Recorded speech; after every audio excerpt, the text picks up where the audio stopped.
ভাই আর্টিস্ট তো কোনে আছিস তুই যা কোন ভাই যাচ্ছু তোর বাড়ি ওই যে কাপাক না যাচ্ছি তো বেগনে গাছু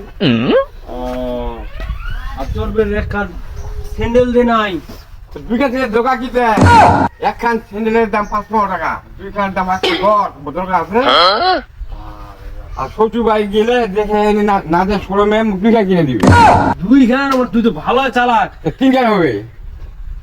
আরেকখান চালা কার বাড়ি যা কিনিব তা পরে চালাবে বই নেবে টই নেবে দাম বাবা এটা বুদ্ধি তো মোর মাথা আসে নাই আবার কিনবে আবার তোর কাজে না তাকে বলতাম সময় দিবি না কিনে এ তো মাথা তো ব্রেন হে এটা মুখ ট্রাই করিবা হবে আজ কথাটা ব্রেনটা শিখে গেল